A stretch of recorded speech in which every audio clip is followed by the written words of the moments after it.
Vice President of the United States shot a man in the face. Not a joke, not a skit. A real man was hospitalized with pellets lodged in his face, neck, and chest. His lung collapsed. And somehow the story turned into a late-night comedy bit instead of a national crisis. That was Dick Cheney. Cheney was on a quail hunt in Texas when he fired his shotgun and hit 78-year-old Harry Whittington. The blast put him in intensive care. He had a heart attack days later from a bird shot being lodged near his heart. This wasn't some little scrape, y'all. This man almost died. And what did the vice president do? He didn't run to take responsibility. He didn't resign. The White House tried to bury the story for nearly 24 hours. Like they were buying time trying to figure out how to spin this. And when Whittington finally spoke from the hospital, the nation expected anger or at least accountability, something. Instead, he said, "My family and I are deeply sorry for all that Vice President Cheney and his family have had to endure this week." Think about how deep power runs in this country. A man fighting for his life apologizing to the man that shot him. That's not humility, that is hierarchy. That's how America protects the powerful. It makes the victims carry the guilt. Cheney later admitted that he never saw Whittington before pulling the trigger. That's a basic hunting violation. Anybody else would have been facing charges, lawsuits, a ruined life, but Cheney? The narrative became cartoons, jokes, SNL skits. The vice president shooting a man was treated like slapstick instead of attempted manslaughter. And the victim never got justice. He walked away scarred, physically and publicly, while Cheney got to walk away untouched. This wasn't about just one hunting trip gone wrong. It's about what America will excuse if power is involved. If you or I shot someone, we'd be in a cell. If the vice president does it, the victim apologizes. The press laughs and the country forgets. That's not accountability, that's rot. Dick Cheney shot a man in the face, and the man apologized to him. And America let it slide. That's not a hunting accident. That's a window into how this system works. The higher up you are, the more untouchable you become, even when the blood is on your hands.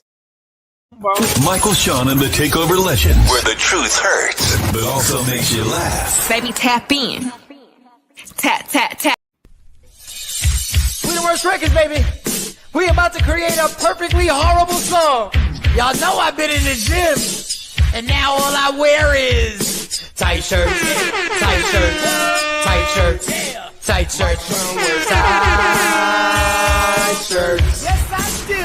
Michael Sean wears tight shirts every day. I wear tight shirts because I'm working out some. And if I wear the right size, you won't see none of my little cuts in my arms or whatever. Short sleeve tight shirts in any type of weather. People talking trans when they see me in the street. Your shirt's so tight, we can see your heartbeat. Man, clown me if you want, I'm sticking to my guns. And when the summer comes, it's gonna be fun. You can crack jokes and treat me like a jerk, but one day you'll see my six-pack right through my shirt. And even if I wanted to, I just can't stop. I just might rock an Ezekiel crop top. Whoa. What? Did I take it too far? What? Yes. Whatever. Tight shirts in the morning at work and when I grieve. I even wear tight pajama tops when I sleep. Tight shirts. Tight shirts.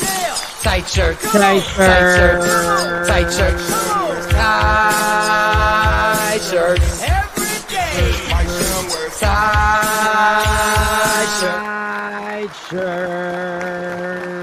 Tight shirts. Tight shirts, tight shirts, tight shirts. Oh, it's them damn tight shirts. Good morning, ladies and gentlemen. It's a Tuesday, October 7th. We are back at it. I hope everybody had that long 3-day weekend. Every time. We have a long 3-day weekend every time on the show. Dr. Aaron Smith is in the building. Dr. Smith was really good. What's going on there, homie? Hey, How was your weekend? All is well. Oh, the weekend was real good. Yeah, no complaints, definitely. Oh, word, real good. Oh, real good. What happened? When you say real good, you got to say all right if you don't want to explain. If you say I was time with the kids mostly. I got to take my son to laser tag. They had a shout out to Jack and Jill, Montgomery County. They did an event up in Westchester, so my son went through laser tag. There was a big game. St. Joe's Prep had their game with LaSalle Prep. That's like a major event in the city. They actually played their game at Franklin Field, where they do the Penn relays. So it was major event. My daughter Oh, that's dope. got to go there with her friends, and just be a teenager. And I went and dropped them off, picked them up, and all that good stuff. Church Oh, was great. nice. Yeah, Monday I was chilling. It's always good. That 3-day weekend is a nice thing. That 3-day weekend is a nice thing. Yeah, I mean, technically, I didn't have a 3-day weekend, but we off the show for 3 days. So this weekend was good. So I had and I'm waiting for Tawana Coleman again. And first, we'll get to all the good mornings. Let me get to the good mornings before I get into this. So I want Tawana to actually be on here. I got a whole bunch of updates. Let's take it from the top. First up the bat, Shelly. Good morning, my love. What's going on there, girl? Good morning. LaShawn is present. LaShawn, aka profile YouTube pic. Yes, present. She says, "What up, Shelly? Cousin Ash was really good there, girl. Good morning. Let me get it. Oh, I hate when that's the only thing about this StreamYard. If you ain't right on it, there you go. Good morning. She's saying good morning to a bunch of people. KT, what's going on there? Girl. Nikki, did you finally move to Jersey? Because I saw the part 2 in the video, and I my God, I need you to get out of there. I need you to get out of that situation. I don't even have the video. I should have got the video.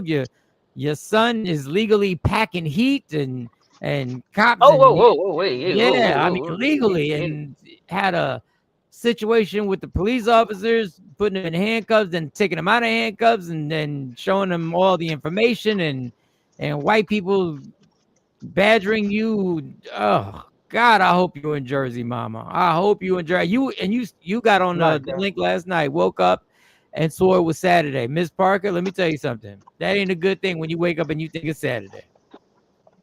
It's a good thing when you think it's Monday and it's Saturday, or Tuesday and it's Saturday. When you think it's Saturday and it's Tuesday, it's not. It ain't Saturday. But you hear. So, Nikki, you'll give us the update later on in the show if you would like to. Good morning to the host with the most, Mike J. Black and Dr. Aaron Smith, a.k.a. Fearless. Boy, I wish it was Saturday because we wouldn't be here.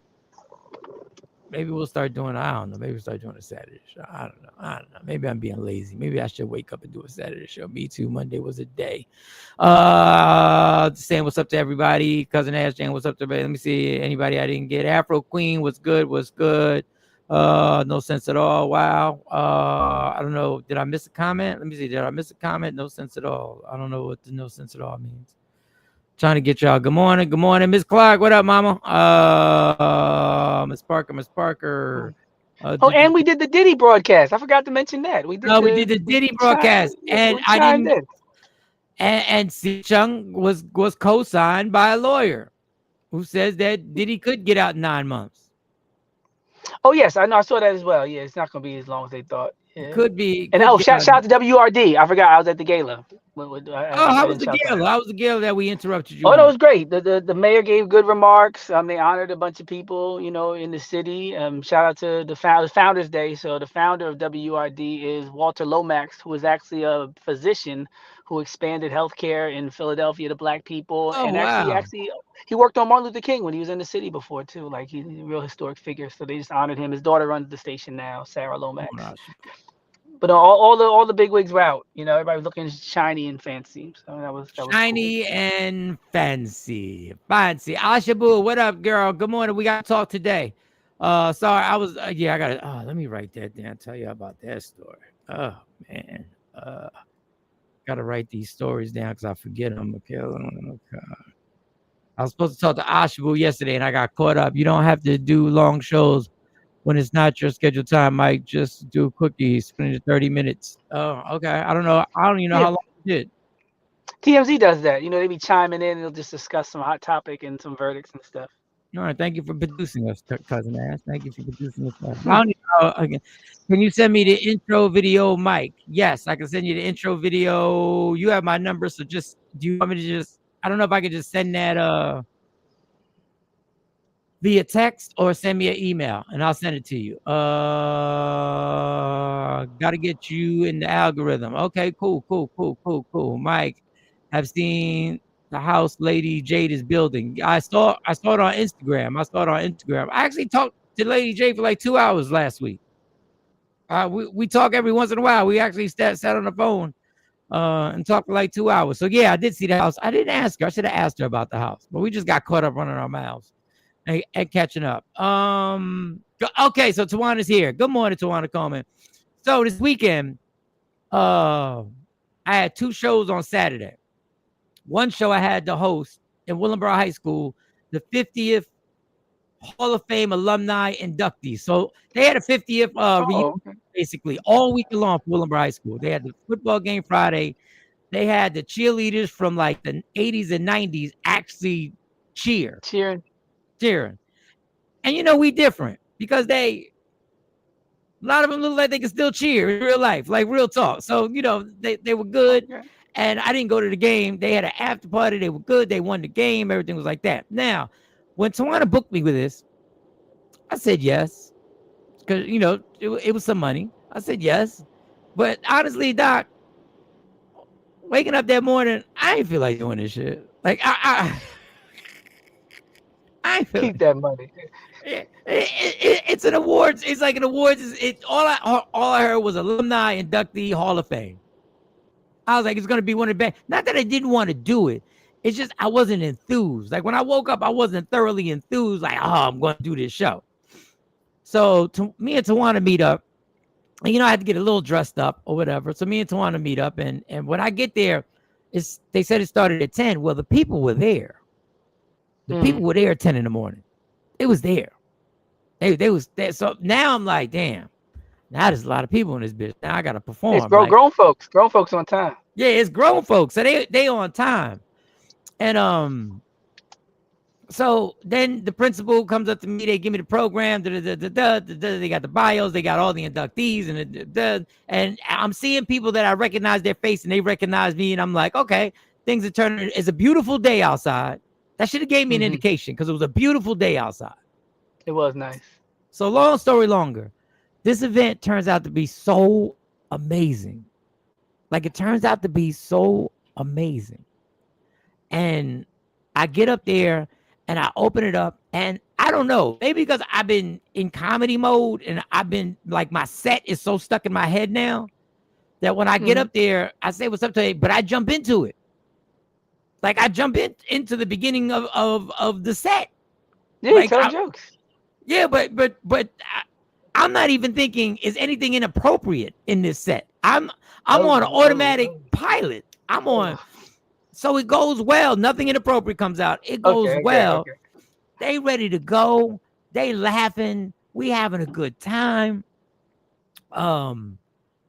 Everybody's amazing. The catering was done by the actual students who have the culinary class there. And it's amazing. I mean, food's amazing. Their professionalism is amazing. The way you would thought that they had really actually catered somebody outside and spent a lot of money. Like these students did their thing. Like I being 54 years old, I start saying shit that 54-year-olds start saying. I am so proud to see y'all doing what y'all doing. So proud of young people. I don't even know y'all little YNs. I'm so proud of y'all. It's good. Proud of y'all. I'm so proud of y'all. Matter of fact, when one of the young men were cleaning up, they were taking the plates while the ceremony was going on. I was just like, yo, I was really that dude on that commercial. Don't be your parents. That I think is a progressive commercial. All those things. And I'm like, yo, great job, dog. So proud of y'all. And they were like, thank you. Everything, right? Even I saw a young lady outside. She was going into the kitchen. I'm over here, yo, great job. I am big up in these young people, so crazy. And that's important. Yeah, and I'm like, wonderful job, like incredible. Y'all are killing this, right? And they smiling like, thank you. And so we do the whole thing. Carl Lewis is one of the inductees, Olympic icon. Yeah. Track and field, right? He's not there, but he calls in live. And does the thing. Lamont Smith is there. a guy named Adam Blacks, I think it's Blackstone, who he knows me. I know his face, but I don't remember him. But he graduated in the 90s. He's one of the, I guess, music directors for Alicia Keys' Broadway show Hell's Kitchen. So nice. he was awarded. All these people were awarded. Carol Lightsey, I think her first name was Carol Lightsey. I think it was Carol. She was a staple in Willingboro High School for, I guess, over 30 years. Everybody goes crazy over the entire family. She's no longer with us. The entire family actually comes up to accept the award. They're wonderful. They're incredible. The Adam and his family is incredible. And a guy named Mr. Lesser, and he was the band director. And white man. Who knew the white man was going to get a standing ovation for being the greatest band director in the history of Willingboro? And he is so unassuming. He is so unassuming. And they all knew. I guess he touched so many hearts. Adam, who went on to be I'm thinking is the music director for Alicia Keys, or a major part in the Broadway show.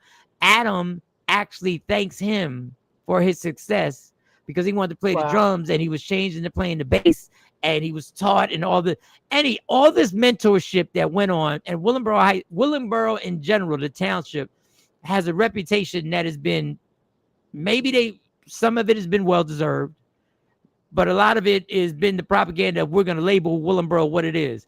All these teachers, all these students, all these alumni came back to embrace everything they got. And these alumni were like major people who came back and were like, Willingboro, this is what made me. This was my first mentorship ever. And I thought that was so incredible. And the vibe was so dope. I said, just lock me in for next year. If y'all doing this next year, just lock me in, because I want to be a part of it. So while I'm there, that's nice. I'd say one of my jokes. I say, I'm not trying to, I know there's a few white people in here. I'm not trying to offend white people. Okay. So now the ceremony is going on, and we take a break, and a white lady, an older white lady, I guess she might have been in her late 60s. Don't know. Late 60s, maybe, but I would say late 60s. And she comes up to me and she says, I love what you said. And the white lady said, because I'm talking about how the bit, I'm not going to do the whole bit, but the bit is basically like, when we get together, this has to be our safe space. When we get together and look at people who look like each other, this has to be our safe space. This has to be, because it's not safe out there. It's not safe out there for them, for us. And I go into how this racism we're dealing with, like I said before, and I've said it on the show, is this throwback racism. This ain't 2025 racism. This is Harriet Tubman racism. This is racism that we can't even explain anymore. We're used to the regular evil racism. We're used to the cop pulling up behind us and we got to put our hands on the steering wheel. We're used to people dying at the hands of police officers and seeing the video and still somebody. We're used to all that. And then I break down the Charlie Kirk thing. Boom, boom, boom, boom. Go into it. White lady comes up to me and she says, I love what you said.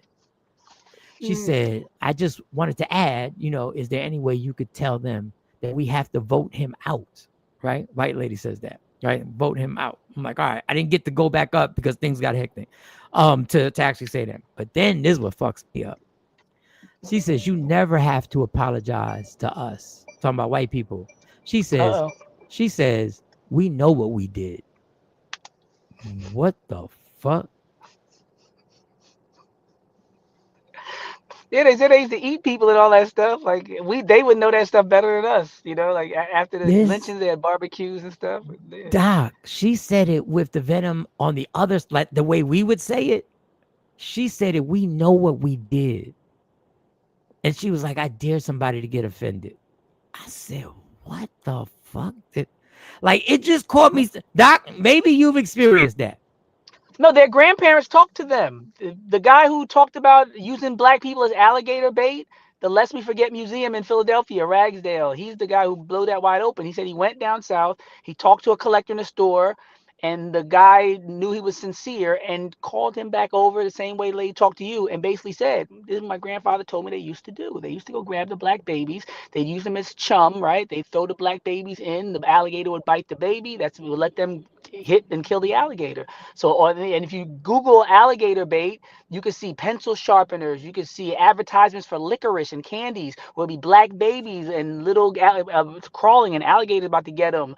You look at the Florida Gators, the football team, right? They say gator bait, gator bait, gator bait.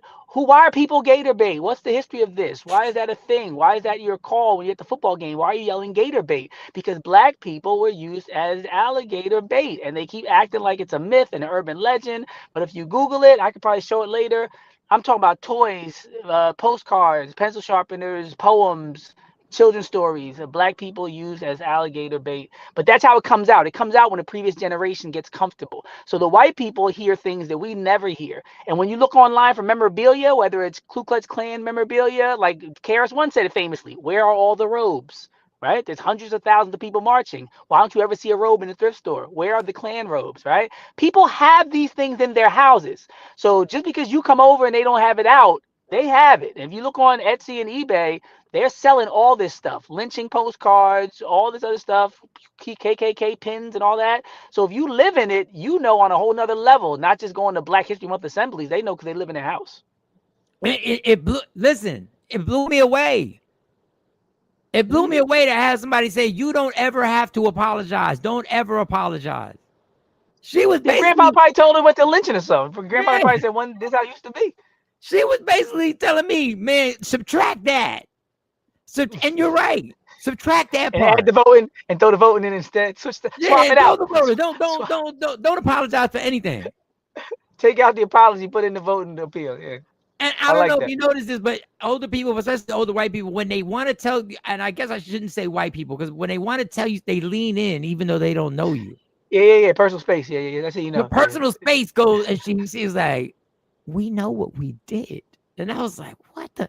Yo, and I wanted to go back up there and say it, but I didn't want to know if I didn't know if I was doing too much, and I got to stop second guessing my thoughts. I really want to say, listen, this is the America they don't want you to see. This is what they don't want. They don't want you to see a white woman come up to you and say, don't you apologize to white people because we know what we did coming out of a white person's mouth. They don't want you to see that acknowledgement, because that's why they want the woke being a curse and the critical thinking being... No, I was taking, and they remember when their neighborhoods changed too. That's another big one, because white people were there first. So they'll tell you when the first black family came, they'll tell you about the meeting they had to kick them out. You weren't there for that meeting. When it was people saying we should hang them and all that, and they burned crosses, like they were there for the whole evolution. Or when they had to get pushed out of the neighborhood and they said we didn't want to move, but we had to because our property wouldn't be worth anything, and we had to sign a racial covenant saying we'll only sell to white people. They were part of all that when we were just not even part of the equation in terms of the suburbs. So yeah, they know what they did. That's what and doing. And that's what she broke down. And I was like, well, all right. I said, well, all right. Tawana had a few comments, and I want to hold you right there when you were saying what happened in the 70s, because I got a clip. I want to show you this young white woman explaining the systematic racism. Tawana Coleman says, Mike, Adam Blackstone is huge. What? Did you hear Super Bowl. them say he's been the musical director of the Super Bowl? Yes. The Grammy has so many major events. I need you to read the bio. I don't have it. I don't have the thing, but I'm going to read the bio. I got his information. I'm going to get him to Jonesy, and I'm glad you said that because I got to read the bio when we bring him on to Jonesy, and then we bring him on the show so he can tell us if he was a Super Bowl director for the Super Bowl. Then I want to ask him how he feels about the Bad Bunny and the Kendrick Lamar and everything like that. So I'm going to reach out to him today so we can get him on the show and also get him on Jonesy's show. He said he's in New York once a month, or I forget when he's in New York to check on the show. He basically checks on the show. He goes in there and checks to make sure things is good, which is dope. Adam graduated in 2000. Super dope. I wonder what Super Bowl did he do? I'd be curious to know that too. Like, we're gonna find all that out. We're gonna find all that out. Derek Haas, a musician, great, was there too. Yes. And Mr. Lesser, the man I was talking about, was a graduate of Kennedy. That's the 1 year I spent at Kennedy, and the band director at K High and Willenboro High School for the 80s through the 2000s. I guess they won the state championships and all that good stuff, which was an amazing event. So and then I got to talk to the principal because I see they're trying to raise money. Listen, I'm not running my pockets in some random church. No disrespect. But I'm willing to create an event to run the pockets in a positive way. So I went to him. I was like, do you want to do a comedy show in here and in the auditorium? He said, it's done. So now I got to reach out to Mr. Taylor, and I got to make sure, let me write that down. Reach out to Taylor and Adam. Amazing event. Amazing event. The show in Elizabeth, dope. We did our thing, made it happen. Typical comedy show. Me and Jonesy rocked out and did everything we had to do. But back to your point of seeing things in the 70s and white people know what went on.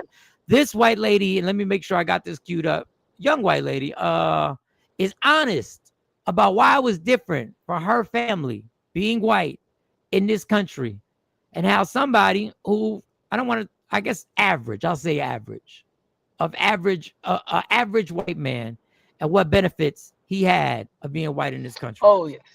And on both sides of my family, we do not have any massive generational wealth. My mom's father is the only one of my 4 grandparents who we got any sort of generational wealth inherited from. And 99% of the wealth that we inherited from my grandfather was from selling his house. My grandfather was born in 1926 in rural North Carolina, and he was a 6'3" white man with blue eyes. And other than being white, my grandfather didn't have that many privileges. He was one of like 7 children. His mom didn't even get to high school level education, and his dad never went to college. They were not privileged in most other ways that we define privilege, but he was a white male in a very, very racist country. What his whiteness allowed him to do was work his way through college. At the time, there were colleges that weren't accepting black people, and he was accepted to college as long as he could pay for it. And he ended up getting a law degree and becoming very successful. And again, never hoarded any significant wealth, but bought a house outside of Washington, D.C. in the 50s. In a neighborhood that was redlined. And actually, my mom, who was born in the 60s, remembers in the 70s when the first black family moved into their neighborhood, because it had literally been sectioned off and realtors would not sell to black families. And my mom, who is 58 years old, went to a year of segregated school. So for all of you saying, it was so long ago, everyone has equal rights now, get over it. My mom remembers when the first black student joined her class in the 70s in Alexandria, Virginia. In 2015, my grandfather died, and we sold his house that he bought for around $100,000 in the 50s, and we sold it for $1 million. That money was divided among his children, and my family was able to get out of a lot of debt, and it completely reset my ability to go to private versus public school, my ability to afford tutors, my ability to become the educated person that I am. And it was all really because I have a white grandfather. Let me finish. Had my grandfather been black and had all of the other skills and background that he had, he couldn't have gone to the schools that he went to. He wouldn't have been hired in the jobs that he was. And he couldn't have bought the house that he did, that, 65 years later, put his family out of debt. So if anyone tries to tell you it's not that deep, it really is that deep. It goes so far back. Any small privilege that a white person has is probably, to some degree, due to their whiteness. And if you are a white person who has roots in the South, you definitely should have white guilt, and you definitely should be doing the work to understand how your privilege affects the people around you and how you can help level the playing field. And everyone tried to get all particular about these specific situations where a black person might have a privilege or a woman might have a privilege over a man. Those are isolated situations you're bringing up. We're talking about large-scale, mass, systematic issues. Now, yeah, legally, black people and white people should have the same exact rights and privileges. But they're playing catch up, because if my family, like I said, had been black, we would never have gotten out of debt in 2015. I would never have been able to afford the school that I went to and live the lifestyle that I'm living right now. I am white, and on both sides of my family, we do not have any massive. So that was the story, and I think you need to give a disclaimer, Mike, and let the people know that we did not practice this before the show, because sometimes we be so in sync with the commentary and the clips that people are going to think that we planned this. And me at Fearless was just saying the things that was in the video because Mike told him what it was in the video. Okay, it's getting too aligned at this point where we need to let people know that we didn't plan this. We did not plan that. It wasn't a teaser. He didn't tell me to segue or nothing. Like, I just happened to say the exact same thing she was saying, and Mike just happened to already have the clip loaded. And understand, this show would be scary if we ever planned anything. Y'all, they don't want that problem with show prep. This is no show prep. This is me just getting clips, and then us having conversations, and then me being able to play the clip that relates to what we've been saying. This is 1970, when that lady's mom first had a black person inside a classroom who was allowed inside the classroom. And that $1 million home got them out of debt, which means they built debt. Just like everybody else. Oh, yeah. They built that. Despite privilege. So they got Despite no reason to be privilege. in debt. Yeah. They got less of an excuse. They got less of an excuse and more to let you know capitalism is here to put everybody in debt. But I digress because that's a whole different story. Their job is to put you in debt. If no one was in debt in this country, this economic system would have to be revamped in a whole different way. They'd be trillions of dollars not being made by banks and loaners and things of that nature. That if we were financially literate and we stuck to our guns and said we only buy things we can purchase in cash, oh, there'd be a problem. There'd be a severe problem. But I digress. That is, I thought, an honest reveal of what systematic racism in the full court press that has been put on people of color up to this day right now. No. And I think it's beautiful that the younger people are saying it, because that is what people think, that older people got a benefit, but younger people are at an even starting point. And that is really insane. And I'm so glad that somebody who looked all, Sex in the City 2.0, not some black guy with a dashiki, not that Dr. Umar was telling people this, because, for some people, they won't hear that Dr. Umar says it. But from somebody that looks like their daughter, they might be able to receive it, a little more clearly. And she's right, because people will do that, though. People will go and look at people going to private school and say they must work hard. They must be smart. They must deserve it. And she's saying no. Not at all. When you ride by in our area, whether it's Haverford or Baldwin, these schools that cost $30,000 to $50,000 a year, the reason people say that, how are people able to pay this? How are you able to pay for 2 kids to go to school when it's $30,000 a year? You know how you're able to pay that? Because you have dividends and stock investments, and you put all this money up because somebody sold a house that they bought for $5,000 60 years ago because they were white. And they had a 401k and a GI Bill and Social Security, and they were able to get a life insurance policy that other people probably could, like all of that. So if you sell a house and have life insurance, exactly, reset for the whole, not just one generation, the whole family. I'm talking about 15 to 20 something people. They all get to, benefit because one person in the family, all it takes one person to change, the whole timeline. So yeah, one whole life insurance policy, one property, everybody's private school debt free. Those are facts. Those are absolute facts. I'm gonna go upgrade real quick. I'm gonna run in. Go ahead, go upgrade, and I'll put you in the back. In the green room, I should say.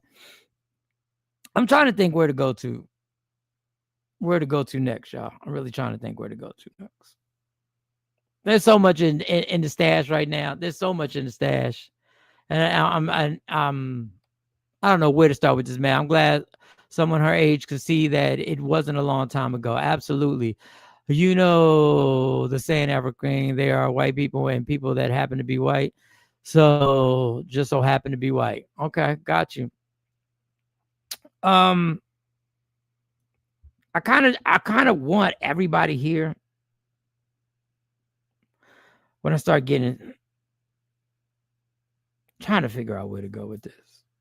Because there's a tragic story that I know you guys have heard about in the former LSU star college football player who unalived himself, killed himself after he was accused of causing a wreck that a life was lost.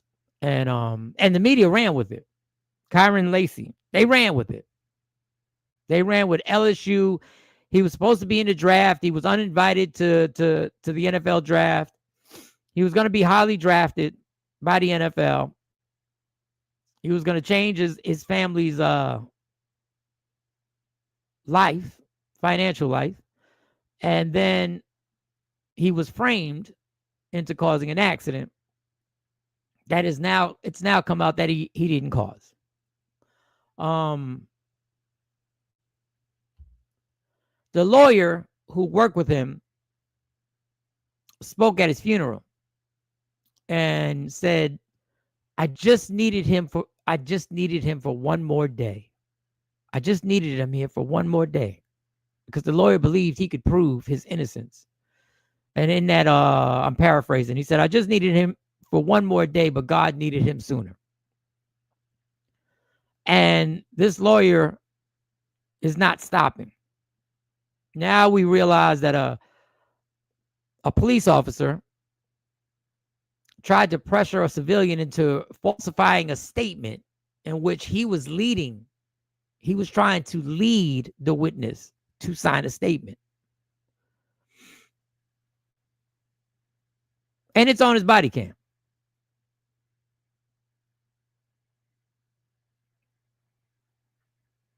And there's so many questions here. I've gotten to the point where with this young man losing his life, and we'll talk about the pressure of sometimes how fragile our minds can be, because when we feel like there's no hope, which is why we always try to give each other hope and to remember that there is hope, and whatever you believe in, I believe in God, that I will get through any turmoil. But this kid is in his 20s. I don't know if he was 20, 21. And for what it seems from a distance, he was so overwhelmed that everything he had worked for his entire life was being taken away by a lie. I don't know his exact age, but a 20-year-old, if you just think, if you're just driving and you happen to drive by an accident, and next thing you know, as you drive by, after you drive by, you're blamed for it. And you're told you're the reason why somebody's dead, and you're like, I had nothing to do with the accident. Then to top it off, the national media runs with the story and spreads the word, and the NFL joins in and says, we can't invite you to the NFL draft, basically saying everything you work for in a matter of minutes, in something that he probably thought, wow, that's a bad accident, I got nothing to do with it.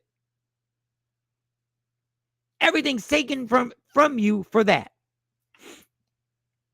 And he unalives himself.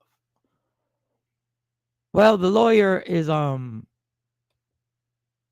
being relentless, and I guess when certain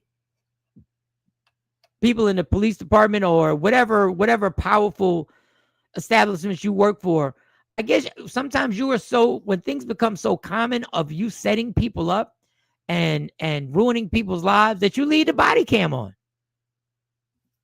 You actually leave the body cam on while you take part in committing a crime. Here's the lawyer, and he'll show the clip of what I'm talking about right here. Here's the lawyer. Then you can clearly hear the suggestive nature indicating that I need you to say that you had to slam on your brakes and you had to avoid a charger. Okay, just make sure you add in there that you had to slam on your brakes, and the brakes, like, you had to slam on the brakes to avoid that charger, and the brakes locked up to avoid that charger. That's. But then you hear Gold Truck, the witness, who's the Gold Truck, what he says. And he says verbatim. I ain't skid mark or nothing, I wasn't even gone. That lady in the back of me, she didn't saw what was happening. That's how she called that record. She was running in the back of me. She pulled on the other side, and that's not in it. I didn't skid marked or nothing because I wasn't even going that fast. That lady in the back of me, she didn't see what's happening. That's how she caused that wreck. She was going to run into the back of me, and she pulled into the other side.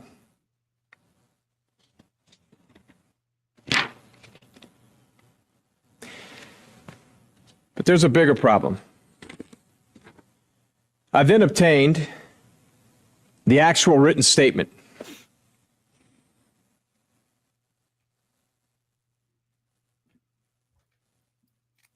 And this is from the Gold Truck. This is the Gold Truck.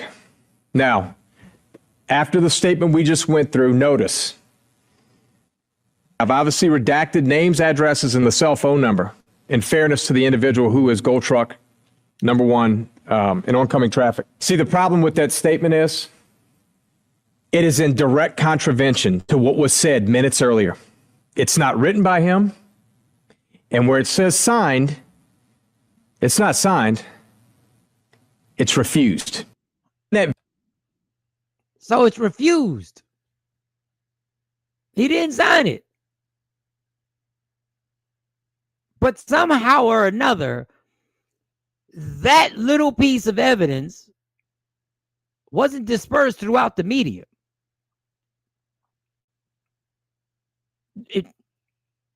They just seem to redact that.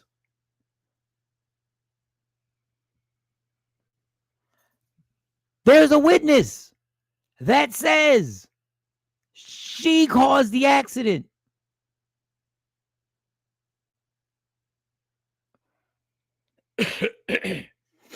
And somehow, this crooked police department in Louisiana, New Orleans, wherever, I mean, I know that's the state and everything, whatever city, is so used to doing this that they just go as business as normal, just a normal day, and pin it on an LSU college football star. Why? Now I know what I mean. Why? I get the implications. I understand. But what would make you want to put it on him? And who is the white woman that I think is white? I'm just saying woman because I don't know. I don't personally know. Who is the woman that you're protecting?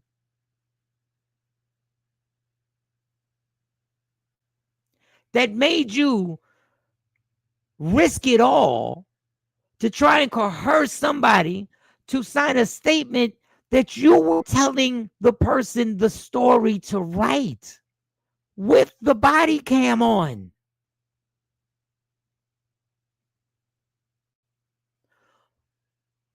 I want to know the identity of this woman because I need to know, was that the reason why you were so clearly trying to basically break laws because you were protecting this person? Were you targeting this young man simply because I know there's a pretty good chance you knew who he was?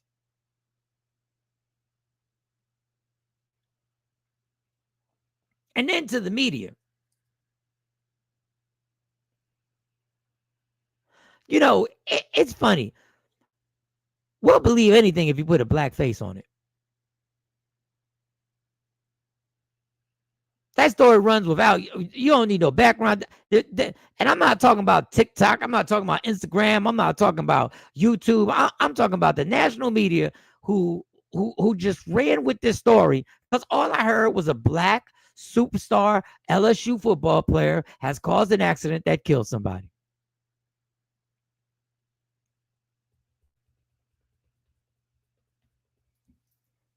But this is the epitome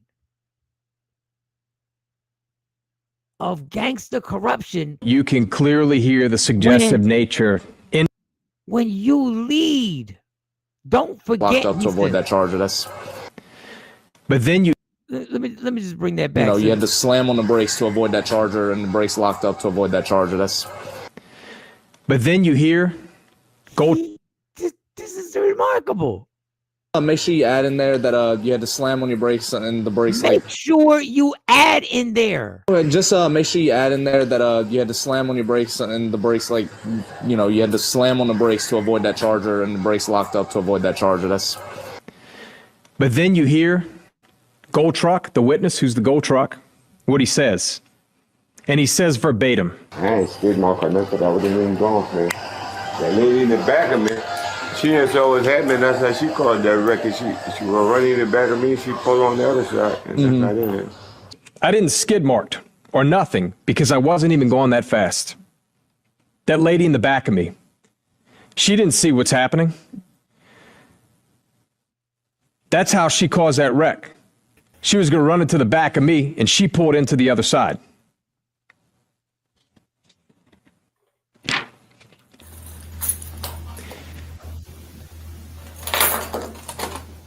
Like, we can keep watching this, Doc. I got you up there, Doc. Clean off your lens on your camera. Clean off. I was wiping it. I don't know what that is. I don't know if it's like still with the. What is it? I thought it was. Well, go ahead, fix that up. That people. But there's a bigger problem. There's a bigger problem. We I then obtained the actual written statement.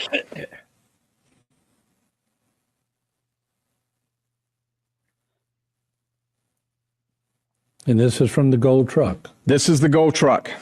Now, after the statement we just went through, notice I've obviously redacted names, addresses, and the cell phone number in fairness to the individual who is Gold Truck, number one, in oncoming traffic. See, the problem with that statement is it is in direct contravention to what was said minutes earlier. It's not written by him. And where it says signed, it's not signed, it's refused. That Now, I know, y'all, racism. But why was it so done to this? I know you knew who this young man was. This is just my belief. So in the other side, LSU, a huge university, a huge football power. How did you not fight for this kid? He just made you millions.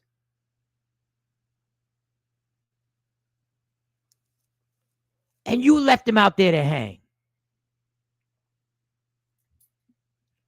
And I know Ashabu, you're saying, where's the? I don't know. I don't know where the woman is. I know we all need to hear from her. We all need to see her. We see the cop now. The cop is being exposed. Let me get to some of your comments. Craig says there's more to the story. He was a star player. Everyone knew this kid in town. There's some type of relationship issues with this woman that he went through all this to protect her. And she's black. I didn't know if the woman was black who he was protecting. I have no idea. That's why I just need to know who this woman is, because I need to know why would he go through this? Definitely a world is sad. It's a divided world. Sad. These things hurt my heart. This is not okay. Who gets punished? Must be his cleaner.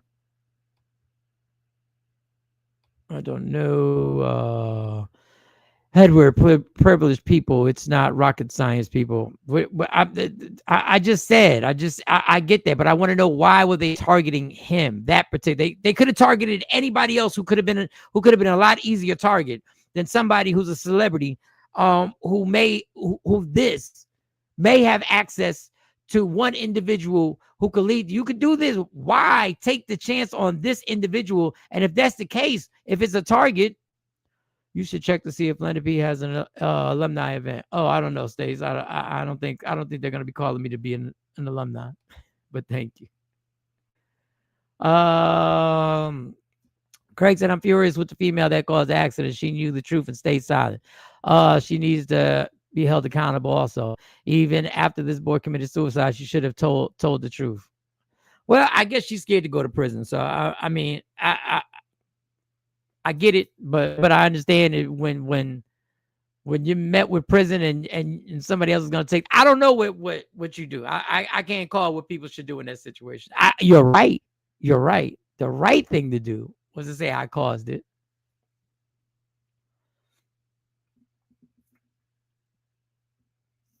Let me see some other comments in here.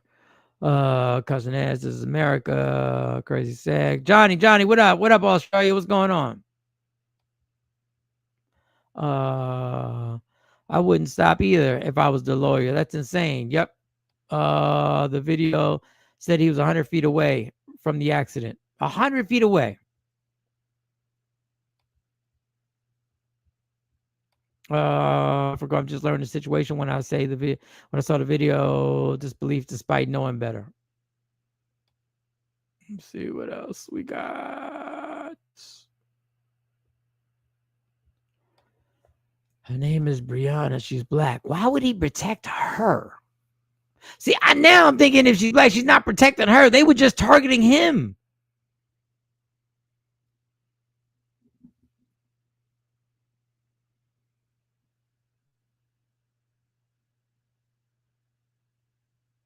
Because at the time when he filed that, I wonder if he even knew somebody had passed away, or he just knew they were all being rushed to the hospital.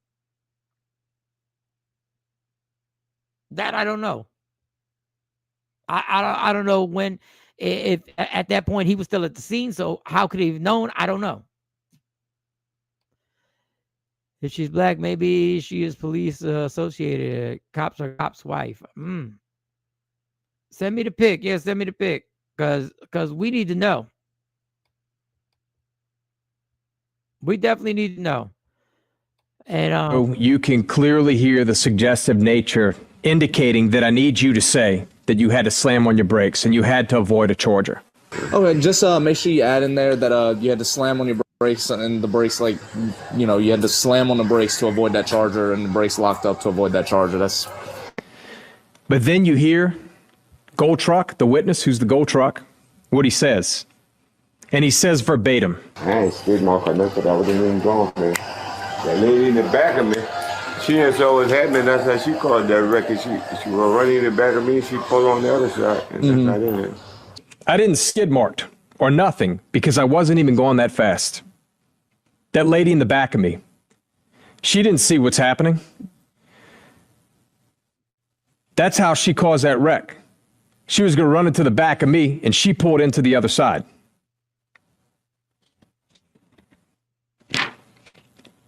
now I'm really confused. Craig just sent me a picture, but on the caption of the picture it says both of these young men. What does that mean? Both? Are you trying to say no?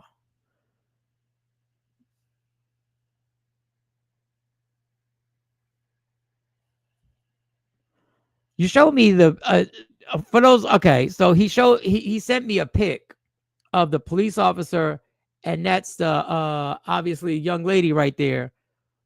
But the caption on top of it says both of these young men need to be charged for the slander, bullying, and false allegations that ultimately led to the untimely demise of Karen. I keep saying his name wrong. Lacey. But why did they say both men? What are they trying to say about this picture? Are they just being funny? Okay, yeah, I'm not gonna go down that rabbit hole. But is that the sister that died? Are they saying no? That's the sister who he was covering up for.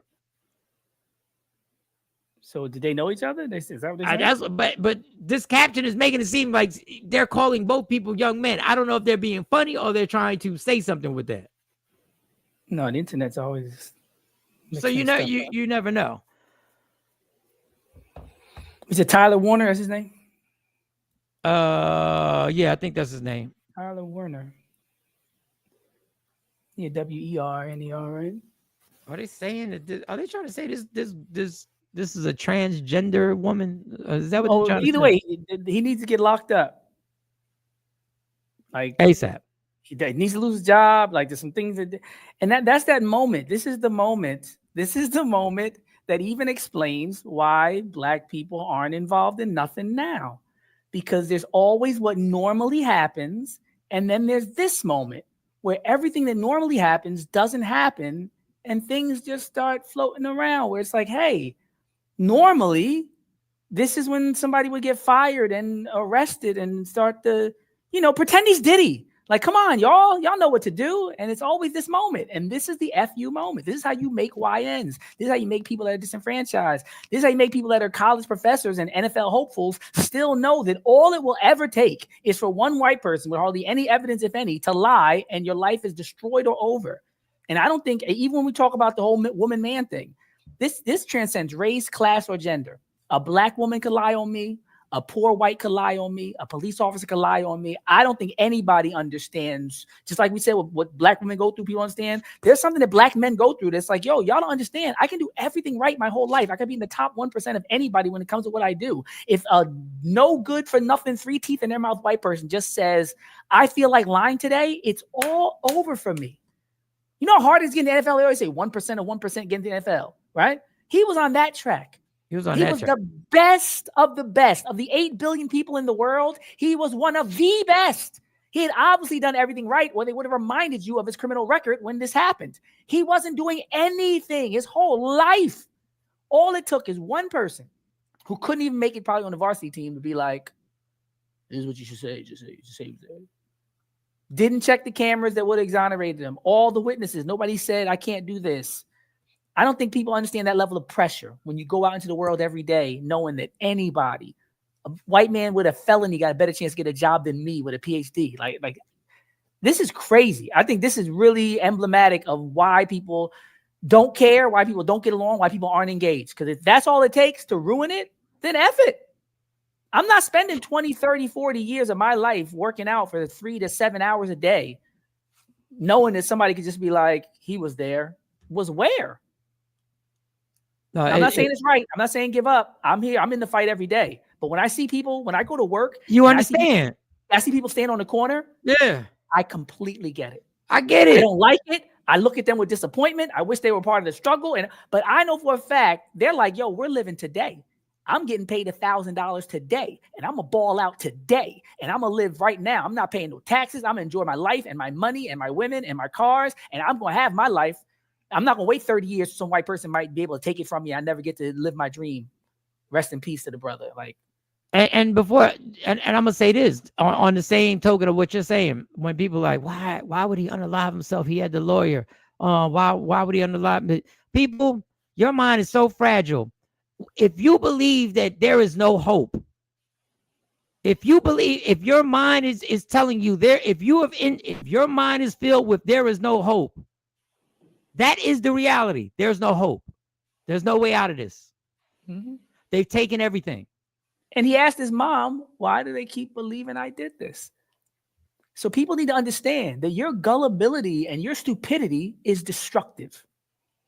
That's why when the Charlie Kirk thing happened and people was like, don't fearless, don't make it something. And I was clapping back at the comments like, no, nigga, no, the official story is never the truth. So we will not be going with the official story. And as the days go on, that official story is getting weirder and weirder. But that's why people need to be a little more just smarter. Just think. Where's the camera, right? This crash happened. Where's the footage? Body camera footage, ring camera footage. There's cameras everywhere now. Now they got those flock cameras, right? The police can see into your cars. With these There was a camera that saw that he was 100 yards away. Mm-hmm. They said farther than his farthest catch ever in the game. So back to the unaliving thing. This is why, like you say, you can relate to people when they're on the block. We're not saying that's what you should do and you should give up, because we're fighting to give you hope. But what I'm saying is, I understand those moments in life where that becomes the option. I've been there. I'm not telling you I had a gun to my head, but I allowed myself to take part in activities that could have ended my life. Because when the hope is gone, and it's the old cliche, keep hope alive. When the hope is gone, everything is gone. Yeah, that's the whole point of faith, right? You got to believe something better after this. There was something better before it, right? So something better after it. Yeah. But in the moment, you lose sight of that reality. If you had, and this is just my piece of advice, I'm no therapist. You have to remind yourself that you will get through the storm before you get to the storm. You have to keep telling yourself before you arrive at the storm, when days are great, when the sun is shining and everything is going right, you have to do your prayers and remind yourself, when the storms come, I'm getting through this. It's to the point where his fellow teammates are now blaming themselves. Craig said, and I saw this. Malik Neighbor said his friend is blaming himself. He said, when we all declared for the NFL draft, we should have taken him with us as opposed to leaving him at school. They know the dangers.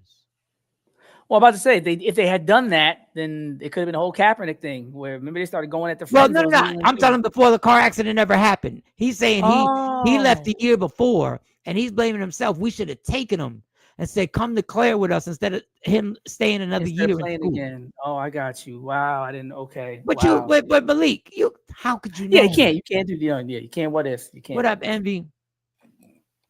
Shout to Envy. Yeah, I cut my hair, girl. I cut my hair just because I was lazy. I didn't feel they all could have been in a car accident that day if they had taken them. It's like butterfly effect. You never know what that would have changed. That could have changed everything, so all you gotta do is have faith. Let me get this comment. When you lose hope, you slip into a darkness and light seems so far away or non-existent. Facts. Yeah. When I tell you, and I'm just telling you what I do, I'm just not telling you what I think. When I'm having the best day, and I know this may sound so dreadful to think about this. Remember this day, because when a storm comes, remember this day. You're going to get through these storms.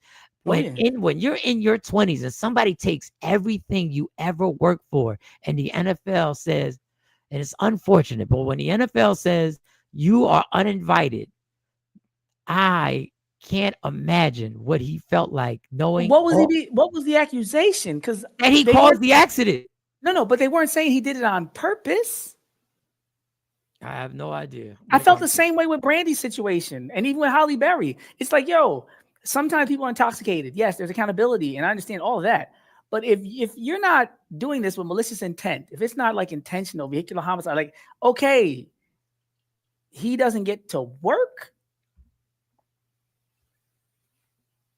He doesn't get to work. Unless they thought he was driving that recklessly, because maybe reckless driving, there's a moral clause. I get it. But but the NFL got people who have, shot people, raped people, punched people in the head in the elevator. Like, let's not NFL. That's part of what I'm saying too. It's not like you don't keep people when you got it on video and you let them keep playing, and you got the convictions, and you let murderers continue to play Hernandez until they get caught, Ray Caruth and all that. Like come on now, like let's not act like pro sports. And the crazy thing, around that same time, the news came out that Kansas City wide receiver had been driving 120 miles an hour somewhere in Dallas and in the middle of the day, and had rented a Lamborghini, and he caused some stuff, and he could have went to jail, but they basically suspended him for 7 games. So the media conveniently said, hey, let's get another one. Let's throw this one on top of that one. Not to mention the Las Vegas Raiders player who killed somebody, the passenger, and he's in jail. So they lumped this young man in there. And I guess when you see all that, the hope now, and then I'm gonna move on with this. And I'm just gonna say it because I'm not allowed to say it anywhere else. Did he unalive himself? Leave it there. No, I think he did. I don't know. Yeah, I think he did. Because if a lawyer is telling you, you can beat this. Yeah, but like you said, he ain't hearing that. He's sitting there crying to his mother. Listen. I don't know. I'm just saying. Yeah, the mom said he was asking every day, why are people believing this? Yeah. So, but even that part, why do we do this before we have due freaking process? And that's why people are scared to advocate for due process. And then it's like, oh, you're caping for Diddy. Oh, you're caping. No, right. when they seek enhancements, right? Because people were saying Diddy didn't have a record, so he wasn't supposed to get this time.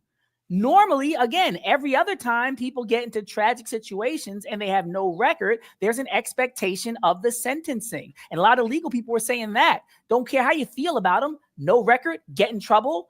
Nobody's dead. This is what usually happens in this situation. Okay, so what are we doing? Why is it supposed to be 14 months, but he's getting 50? They said, oh, it's an enhancement because they were using all these other circumstances that they were able to add in and talk about how he compounded it because of his behaviors. That's discretion. That's when they're deciding whether they want to pull stuff in or not. So if there hasn't been a trial and we haven't seen any evidence, why are we taking all these actions? When did we start doing that? Usually he's suspended without pay. He's excluded until the findings. There was a time in the 80s and 90s where they would get a temporary thing and wait to see if the person was convicted or not. No, you got to prove. You got to prove your. Say whatever you want. You got to prove your innocence. They don't have to prove your guilt. No, you're guilty to prove innocent. But even back in the day, I remember people would, like you said, they get suspended. They would delay. Like something shifted when cancel culture came in, where it was like, we don't even need to wait. We're going to give you the full brunt of the consequence based on the allegation. They went full scale Emmett Till like in the early 2000s. It went right back to 1950s and 60s, where it's like, you know what? If somebody says you did it, that's it. And I remember it was like around Morgan Freeman, where that reporter was lying on Morgan Freeman, saying he asked a question about her pregnancy and she felt harassed. And then she went and did the story talking to the other women. And they found out that she was the one trying to get people to say things about him. And that was like the tipping point was like, no, Morgan Freeman didn't sexually harass you. But until then, it was Me Too dominoes. And all it took was somebody saying you did it. And by the time they figured out you didn't, your career was already over, never to be repaired. Well, let me write this down. I'm going to read Craig's comment. Craig said it's hard, Mike. I tried to kill myself at 25. I was a star American DJ in Germany. My wife lied. My daughter was taken. All my music contracts canceled. I was at my weakest and took a bottle of Pills, wow. Craig. I get it, and I thank God that you made it. That you made it, and that you're here to be with us. I know that. Yeah, it gets dark. Them dark days will have you like, I can't beat this. Like this one got me. But that's the whole point of faith too, because people do talk about that. They be like, yo, the beauty of faith is understanding you can't do it by yourself. And to me, that was revelatory, where it's like, you know what? I can't. Because you're right, like Mike, some days my mind don't be where it needs to be, and my energy level. So let me not even pretend like I got it all together or like I can do it. I couldn't do it. If you left it up to me, I probably would have made different choices. But luckily, when I got in those moments, I was like, you know what? I need something bigger than me. Because I'm not the one doing it. Craig says God wasn't finished with me. A bottle of pills and a bottle of liquor, and I'm still here. No one can tell me there's no God. He saved me. He saved my mother. The pain of having to bury me. Yeah, absolutely. That part. When you think outside of yourself, it makes it a little bit easier sometimes. Think about the people that are going to be there hurting. And that is the realest thing in life. If it wasn't for my mom, my parents, and my family, if I had nothing, if I didn't have any support, if I didn't know my family, or didn't know what you had, I say, you know, or didn't know but if let's say I wasn't in contact with my family, let's say that relationship had been, that those bridges had been burned. Mm-hmm. I wouldn't have been here. Fight for your life, even when you're against the ropes. Yep. And that's you know, we try and give people hope. You better say that. Yes, exactly. Real quick, and a lighthearted thing. And it's lighthearted, so I want to switch gears, and then we're gonna get to this Trump nonsense and Epstein and the shit that gets the shit that gets said is just absolutely ridiculous. Jay Black is not on the show today, and I hope it's not because they didn't win. I hope that game because he had an appointment. That game was rough. No, he's not, because the refs beat us, man. The refs won that game. The refs beat the Eagles. Listen, y'all. If y'all don't stop letting these fucking games affect how you feel the day after. Look, I got a giant hoodie on. I don't give a fuck that they lost to the Saints. Now, I think people gonna say it's a little different though. We undefeated. No. We're undefeated though. We're undefeated. Everybody there were bad calls that the Eagles got before half. This is the way that game was called rough. This is the way the WWE runs. You're gonna do intentional grounding and be like, on second thought, they good.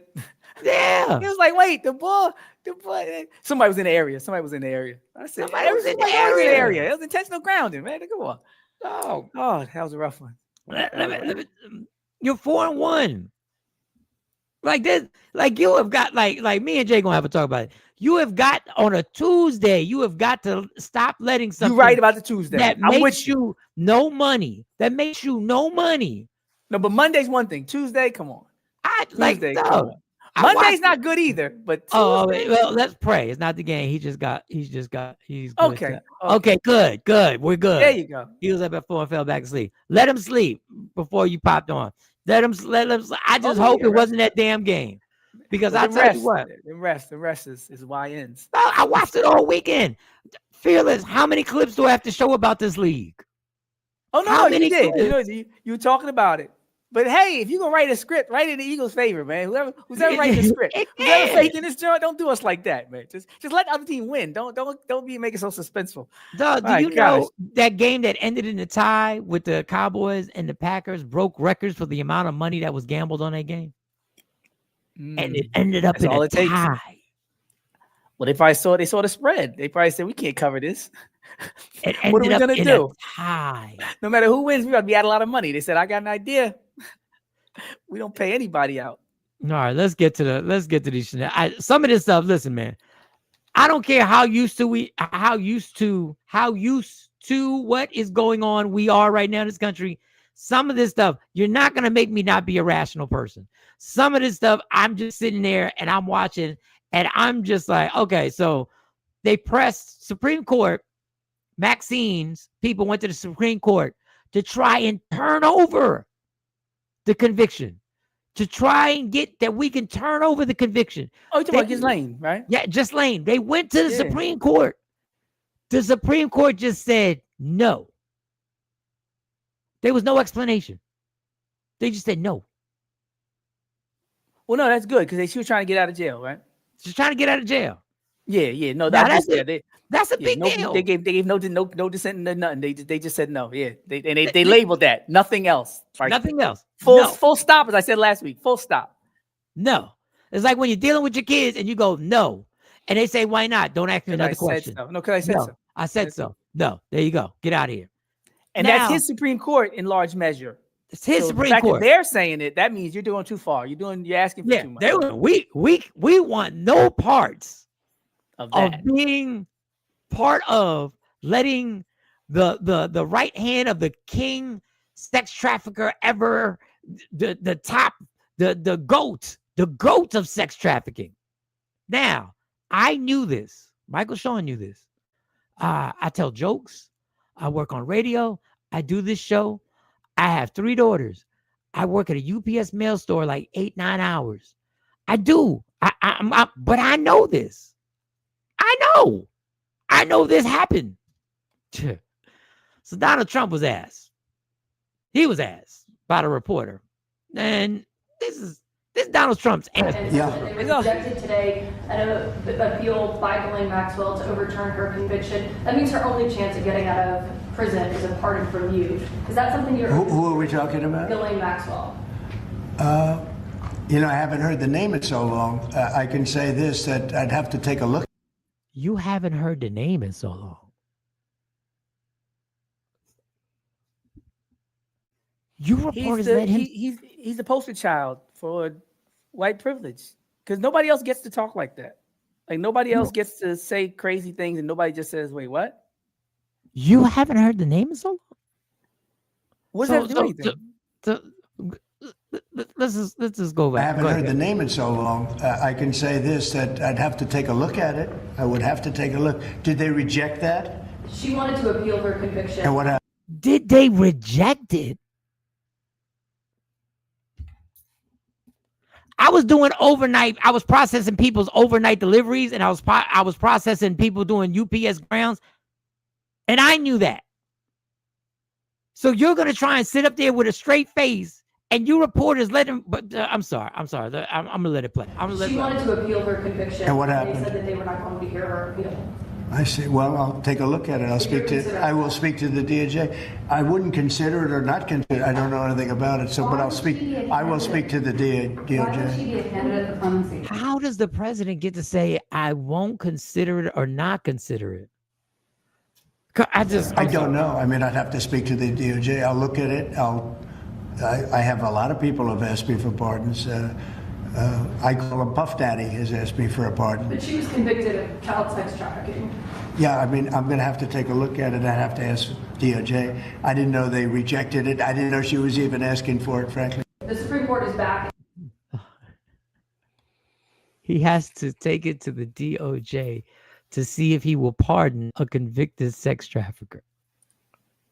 People were predicting 2 months, that we had 2 months left before something major. So I've been saying it's not sustainable. You can't do these things every day. You just can't do them every day. And like I said, he lost on Supreme Court with Ghislaine. He lost with Jimmy Kimmel.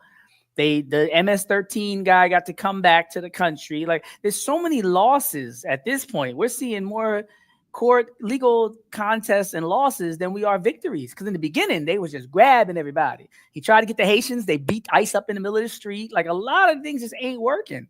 Then they found out that the whole locking the kids up in Chicago wasn't even real. That picture with the baby getting cuffed wasn't even a real situation that happened. Like, that's the thing, too. I think AOC said it best. She said they rely on the illusion of power. They need us to comply in advance. They require this. It's like sinners. They need to be let in. It's like I got a better one. It's like the 3 little pigs. You don't even got to do sinners. Remember the wolf would come to the door And when he couldn't get it nicely, then he started talking crazy. But when they was in that house of bricks, they was like, we don't care if you try to slip your way in sneaky or talk tough and crazy. We're fortified. We're not letting you in.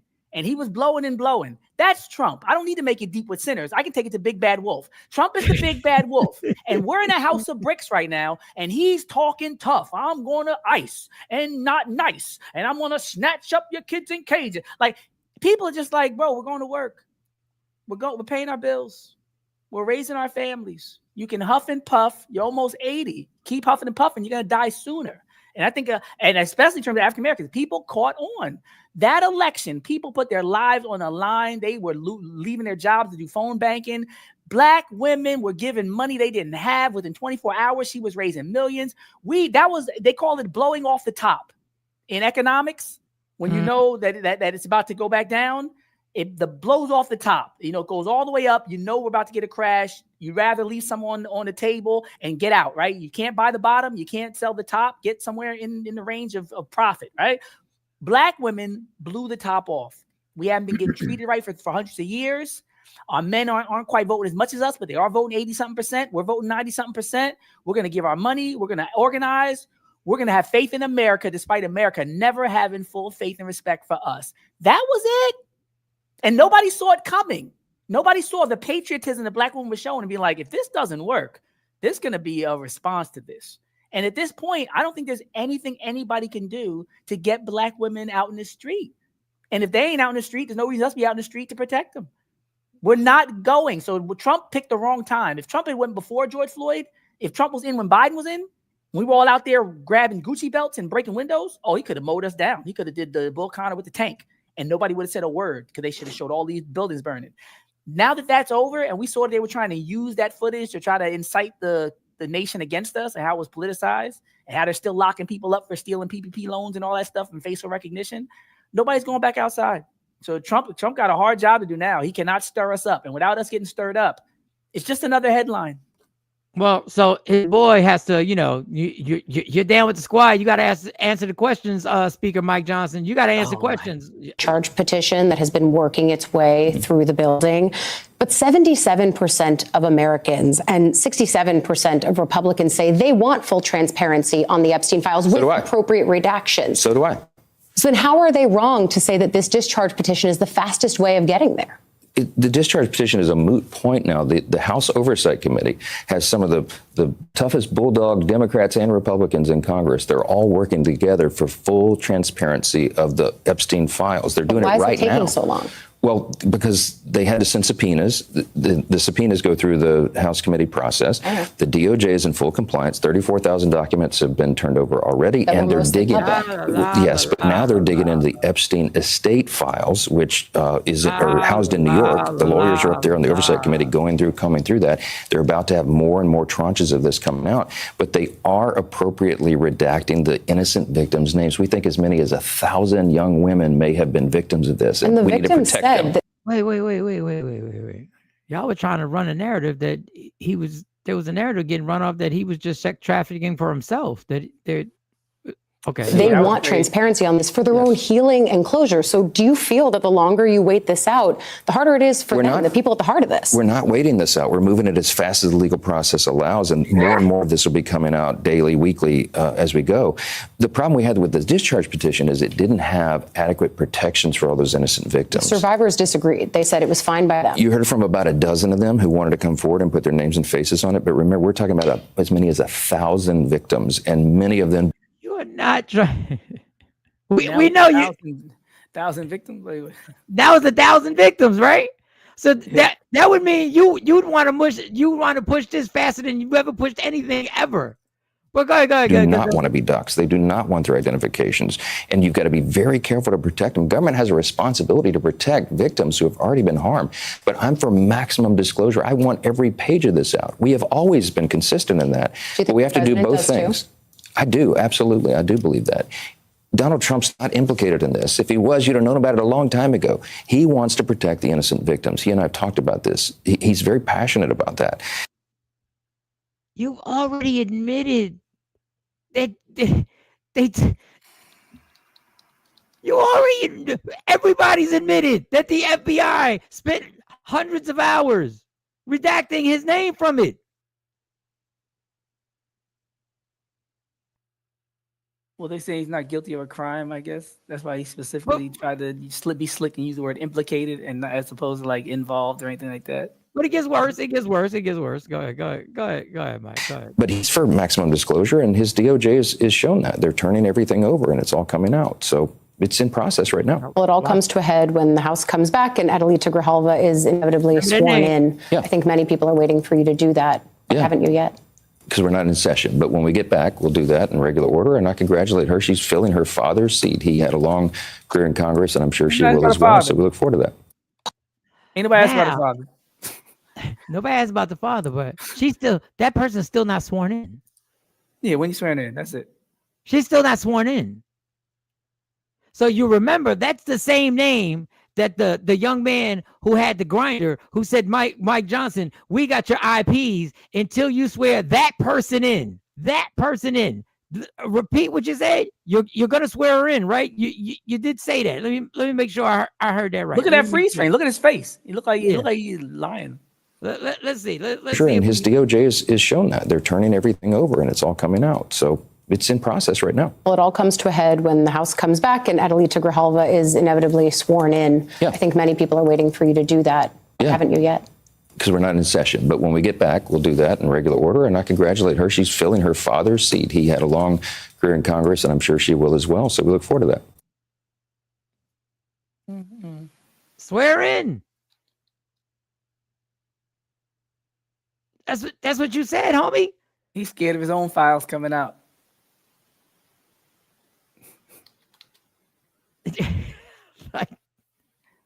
Just look at him though, like that. Like it just doesn't seem like it exudes leadership, confidence, masculinity, strength.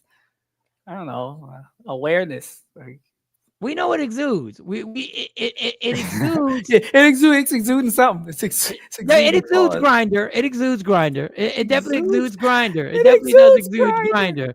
It exudes.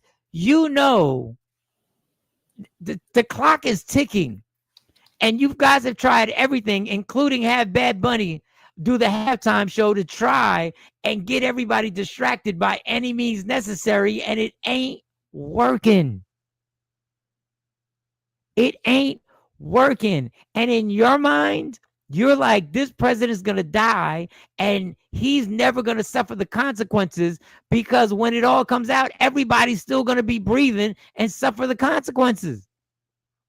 Yeah, that's a crazy part. Somebody made an interesting analogy about the Nuremberg trials after the situation in Nazi Germany. And they were letting people know that history could let you know what's coming, because people think that just because the president has immunity, that they have immunity. And they really need to research what happened in 1945 when they were bringing all those Nazis, in front of the tribunals, and, people going to jail, and that's what's going to happen. That's the crazy part about all the things that are happening now. There's things that are tantamount to treason and, trading with the enemies, with these getting these planes for $400 million. There's a lot that's going on that if people were part of it, they're going to go to jail. If Trump has immunity because he was president, that's one thing. Pam Bondi doesn't have immunity. Mike Johnson doesn't have that same immunity. Those are presidential powers. So somebody made an interesting analogy saying we're going to get a new age Nuremberg trial where people are going to be going to prison for the rest of their life. People like Stephen Miller and all this, they are risk. Trump was about to go to jail last time until he got elected. Like, let's be clear. So, I think we have a lot to look forward to. And if we get the right people, as long as they don't do a Joe Biden and forgive everything, right? We need the right person in office. And I think one of the litmus tests is going to be, are you going to prosecute the people who worked alongside of Trump? And if they're not willing to do that, they shouldn't get elected. That's plain and simple. Y'all know when the gig is up, he's good. Oh, it's like selling drugs. People do it all the time. Like you watch your BMF. Yeah. They knew that one day this party going to end. And it's going to end pretty rough. And he knew, like, jail is coming. So you keep balling out, keep snatching everybody up, keep putting people disappearing. Got 1,200 people that they can't find from Alligator Alcatraz, right? You can't do that. Because when they said there's bodies washing up, chained together on the shore, like there's things they're saying. Children, I remember last time the levels of sexual abuse of the children with Guantanamo Bay and all that kind of stuff with the black sites, all these children were getting abused. So every time somebody gets abused, you're going to owe another $5 million, $1 million, $10 million. So it's not something you could pay your way out of at a certain point. And I don't know where he's going to live. They're probably going to move out the country, a lot of them. I think a lot of people that are working with Trump now will probably end up moving to Israel or Russia or something else, or wherever they, whoever they're really loyal to while they act like they're for America. But he's got a greatest hits. Like Mike Johnson's got a greatest hits. Like he doesn't know his quotes are going to go down in history. Like social media is not going to let his quote, dog. He said this about the government shutdown, referring to Trump. He said this. Yes. I mean, yes, because that's what President Trump does, and people are having fun with this. Is he trolling the Democrats? Yes. I mean, yes, because that's what President Trump does, and people are having fun with this. People are having fun with this. People are having fun with this. People are having fun with this. Is he? That's what. Keep it up. Now, the worst thing you can do is be responsible for what's happening and what's about to happen. I would not want to be in charge during the Great Depression, the 2008 housing crash. I don't want to be in charge when it all falls. And the people who are like the public faces of it, they always say the pendulum swings because we're looking at these people and going through these things. I think it's going to be different. I think it's going to be like a little King George. It's like people, the same people who brought the guillotines out in France, some of those same revolutionaries ended up being subject to the guillotine, because that's what happens once you set that cycle in motion. Once you start oppressing people and once you start that violent revolution, political violence, it usually runs amok. And some of the people who are advocating for it end up getting caught in it, and it gets ugly. So I'm just going to keep paying my bills, doing my work, and drinking water, staying healthy. And just when you think things can't piss you off even more, when you think you're over something, a man's child came home in LA, in California, with homework. With homework. And let me see if I can get this homework up for you. This is the homework that he posted. Yeah. This is your homework? Yeah. The Life of Charlie Kirk. This is your homework? Yeah. What did the teacher say when he gave it to you? She was sad. She was sad? Yeah. I can't read. Okay. That's the homework. That's the trash work. That's the trash work. Immediately. A few weeks ago. But that's why I said Candace Owens was saying, yo, snatch your kids out of these schools. And I'm not the big Candace Owens fan, but when she said that, I was like, because if my kid is going to be getting Charlie Kirk lessons and not Mansa Musa, Queen and Zinga, like, nothing to edify themselves or to understand what their potential is in the world, just being an apologist for white racism. That's what they're going to end up being a Tim Scott or, former Candace Owens, right? Like that's what they're raising them to be. They're going to see racism and make sense of it, justify it, and rationalize it, and get a good job as a result of being a sellout, I guess. But and the kid is like, yeah, that's what it is. This is your homework? Yeah. Wait. This is your homework? What was this? When it goes, what is that? True or false? What? He passed away peacefully at home, surrounded by family. True or false? False. Many people remember Charlie for his faith, his dedication. Well, that's false. And his belief that one person can make a difference. I wonder what the teacher would say if somebody said false to that answer. Trying to lead the witness. Yeah. What are the right or wrong answers for this? Yeah, many people remember Charlie Kirk for his faith. No, his racism. His dedication. No, his division. His belief that one person can make a difference. No, his belief that one person can take millions of dollars from Israel until it goes left. That's the homework, people. This is your homework? That is the homework. I'm glad you can read that. What did the teacher say when he gave it to you? I want to know what that. She was sad? I would like to know what the biography was on that page right there. What was this? What that all said? Oh, the Life of Charlie Kirk part. Yeah, I wish we could see what the bio that the teacher has decided that she's gonna. What point does this have to do? Why is this in the classroom? Yeah, can't cook a meal, can't balance a checkbook, Like you graduate without any of these skills, right? Because now, and a lot of these places don't have home ec or like your high school culinary arts. A lot of these places you can go K through 12 and go to college, and people wonder, I got this pretty girl, she doesn't know how to cook. And it's like, where would she learn? She's online getting roses, she's getting degrees and becoming the most educated. And then the guy, they say, well, he doesn't know how to budget. It's like most people, unless you study economics in college, nobody's teaching you basic life skills, but instead they're teaching you the life of Charlie Kirk. So you get to get some white worship in, but you don't get to learn how to keep yourself afloat in the world. KT said he would be getting a 0 on that. This teacher needs to be fired. How is that in the curriculum? That couldn't have got passed by any board. When did they agree on it? Yeah. When did they agree on that? When they agree on it, we're gonna do a Charlie Kirk a lesson. Can you imagine if a teacher would have brought a Colin Kaepernick lesson in? Yeah, they probably got that teacher fired. You're right. Or a Charlie Kirk lesson that describes him as a racist. Yeah. How about that? Or divisive. Or a Charlie Kirk lesson that had his quotes in it. They probably got fired. Because right now, if you quote Charlie Kirk, you can get in a lot of trouble. Just a true and false. Did Charlie Kirk ever say this? True or false? Did Charlie Kirk ever say this? True or false? Oh, by the way, did he ever say this? True or false?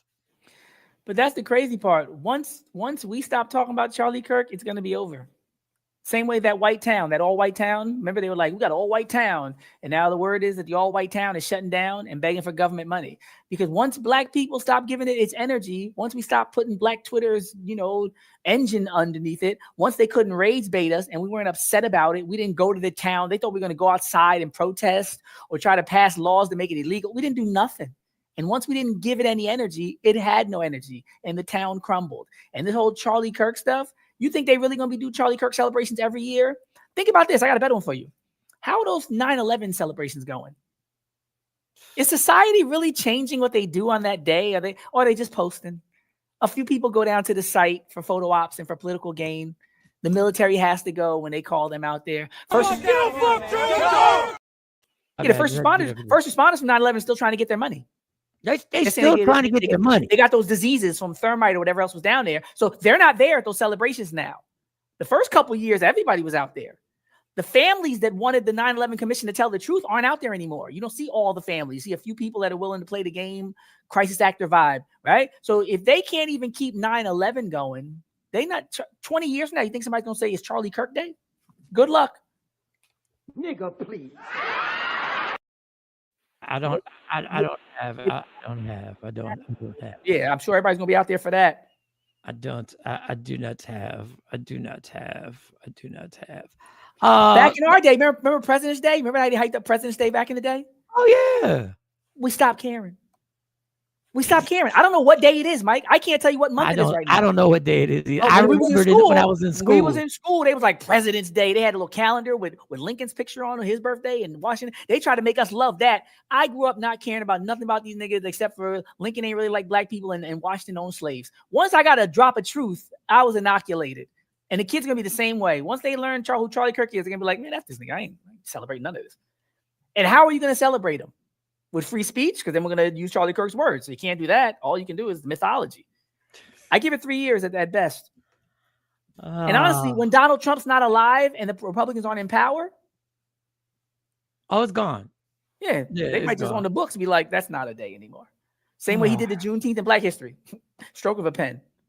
Oh, man. All right. Let's you know what? All that being said, I think we need a little mindless distraction.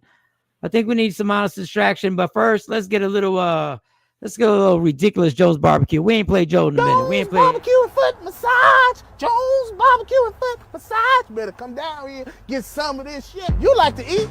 America loves to eat. It's a disgusting commercial. They look terrible. I sent you the clip for later for the alligator bait in the private message. Oh, well, you see, you think you're working with Jay Black. Wait a second. Let me see if this is the alligator. I always wonder, do I just tap it and play it? Will we be able to see it though? Nah. It'll go into the green room, I thought, right? And you can bring it up. Is that what I do? Bring it into the green room? No, I thought if you clicked it, that's where it would be playing, like in a separate. I mean, I can just tell you the name of it if you could just get YouTube up and share your screen, or How does he do that when you put it in the chat? How does he move that? Well, if not, just play something else. I'll play it tomorrow. No big deal. All right, we'll play it tomorrow because I was interested. I definitely never knew that. All right, so this is a mindless distraction. We need a special drop on mindless distraction. We need something. I don't know. Now that's our get your shit together music. All right, ladies and gentlemen, this is what we call mindless distraction. I'm ashamed that I'm even playing this, but I saw it. Let me make sure. Do I even have it? Drum roll again. Do I have it? Or maybe God's saying we can't play it. That's funny. Maybe God's Is saying that bad? What kind of video? No, it's right there. I'm gonna play it. Fuck. All right, ladies and gentlemen. A woman was sent $2,000 in her was sent a $2,000 cash app. Never got one of those. Never got a $2,000 cash app. And that heifer sent it back. Yeah, I know you're looking. Doc. You're looking and you're going. How did she know? But did the person say I sent that by accident? Like did she No. He sent it on purpose. He sent the $2,000 cash app on purpose. Now we're gonna need your eyes to read the text message that went back and forth. We're gonna need your eyes for the text message that went back and forth right here. I enlarged it. Woman goes viral after sending back $2,000. Wait, her shirt says "Stop slut shaming." So that's gaslighting. You gaslighting people. Happy early birthday, baby! Love you forever. Waiting for many more 2,000. And she says thanks, but I'm gonna send it back. I just feel like we've been together way too long for me to only get $2,000 on my birthday. You spend that on food in a month, and I'm not being ungrateful. I just know my worth. Thank you. What's that, Cavante? Thank you, though, Cavante. You always been sweet, but it's niggas really out there trying to spend a bag on me. She right or wrong, ladies? Why? What is giving it back? Like, why not just keep it and say the same thing? You could say thanks. I just feel like we've been together way too long for we only get 2,000. So you keep the 2,000 and you wait for him to send more. You still tell him to send more. No. I think in her way, this is her morals. She said, "I'm worth it." Oh, I'm saying I'm worth it. So give me more. What's giving it back after you? Because if he gives you 4,000, he's gonna give you that 2,000 back and 2,000 more. So why'd you give it back? Like, I guess to send a message, I guess. No, that was her thing. She was sending a message. She said, I'm worth more than this, and I will not even accept this $2,000. I will not even accept it. Okay, well, where's the next message then? Since she sent a message, or did that's all I saw. That's all did she get blocked after that? I guess this is her. Let's look. Let me see. Let me look at you real quick, sweetie. They blocked the face. She says, "Yep, stop slut shaming." Tag on me, what?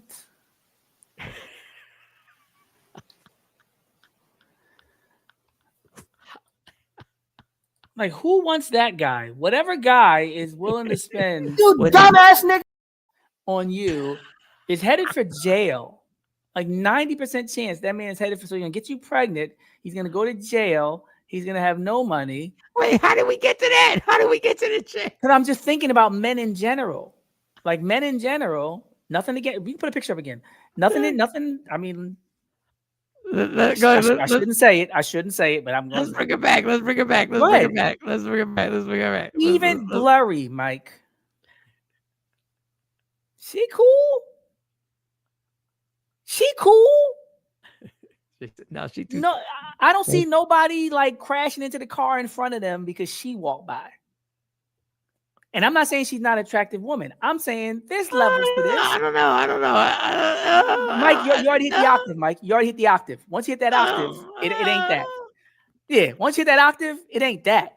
No, she got a little fire body. When people hate Andrea, there be people in the room like this. No, I mean, they be looking like nigga. If you had the chance, nigga, you blow your contract too. Like there's some people where it's like he got 80 million and he married Dre. I might have to disagree with you. In the other Michael Sean, the other one. I mean, what are you seeing though? 8 years ago. What's special? What ain't at Walmart right now? Like if I go to Walmart right now, I can't find her. No, I like that. She kind of meets my yeah. I kind of like. I ain't gonna. No, I said she's attractive. Yeah. I'm not calling my friends. I'm not taking no pictures. I'm not like this is the Greek Fest '97. I'm not gonna be like, please come on. I got to document this. My man's locked up. He got to see you. Like nothing like that's going on for this. Well, I'm not the type that likes I don't like big anything. I don't like super big anything. So she kind of meets my profile. She meets the petite. She's got if a nice. She was on the set for the video. She wouldn't even be the lead video chick. Like she's not Drea, not Melissa Ford. Like I name any video vixen. Like she's not any of them. Even with her face blurred. I'm saying like no. And whatever them pins is doing and them nails is doing. Doctor. No. To the dude at this stage in the game. Yeah, but that's different. At this stage in the game, that's where I'm at. That's I'm with you. I'm talking for her. I'm saying for her. Right. When you look a certain way, you gotta push the people off you from the time you like 15 years old. Let's be clear. Oh God. When Gloria Velez was saying she was dating all them rappers when she was 16, I'm not gonna name them because I don't know. But Gloria Velez just did a whole thing talking about when she was 16, she was dating this rapper and that rapper. When you look that way, they are coming at you from like Aaliyah. You 15 and grown men, like it's but I think technically by the time you're her age, your nails are better. By the time you're her age, you don't got that hairstyle. By the time you're her age, if you look like that, by the time you 20, oh, you look together. Because they've been trying to blow the bag, but the law and your father, oh no, by the time you 20, why she got them nails? Why she got them? It's a gabillion good coochies out here. If your man gives you a blueprint and tells you, it's given real hood rat. It's given 5 and dime.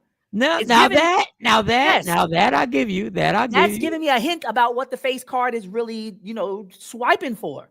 Because if the face card was really undeclinable, the nails would look upgraded.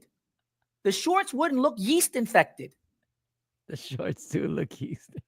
Like it wouldn't be that. It wouldn't be like next Friday, you ain't gotta lie, Craig energy with the nails and the hair with the pins. Like it wouldn't be that. It's a gabillion good coochies out here. If your man I know a girl whose sister be taking pictures every week. She be in Arabia, she be in Dubai, she be in London, and I'd be looking at her and I'd be like, I understand. Because there's always gonna be somebody that's like, I'll fly you out. Matter of fact, walk in with me, I'll fly you out. Because there's some people that look that good. And people are like, well, I can't imagine somebody you don't give them. No. If you look that good, I'm going to this event. I know I'm gonna kill them when you walk in. They're gonna be asking me all night how I know you. I want you to be there. Let me see. You ain't got that cankeline, whatever it is, type hair, the chemical plastic stuff. Hold on, Miss Clark say, right. Why send it back? All right, Craig said, send her back. Hold on, because I'm trying to keep her picture up there at the same time. I got to take it down. There's only 2 women in my life that could get that type of money from me besides my children. She show her face if she's standing on business. Okay, Greg said he needs to see the face. He's almost there. He needs to see the face. The dude, I don't know who posted it. If the dude posted it up, he might be like, I don't want no problems. Yeah, he don't want no problem. Mike, you remember in high school the girls that would get picked up by the older guys in the cars? Yeah. Almost. It's a certain level of those girls, Mike. Ain't nobody risking catching a case and going to jail for the rest of their life for no B-, stop slut shaming, $5 t-shirt wearing chick. Like, you ain't that. He said, first of all, you can't see her face. Am I missing something? No, I mean, I think she's a pretty girl. But I haven't seen the face. I haven't seen the jewelry. face. Her jewelry. Doc broke down dollar nails store and jewelry. I've been giving girls gold gifts since I was 14. By the time she's 20, she's laced. 2 boyfriends. She got options. She's not wearing that on her fingers and on her. Envy says, so this conversation is based solely on her body comp. That's all we got to go on. We jewelry, her gear. We don't have hair. anything else.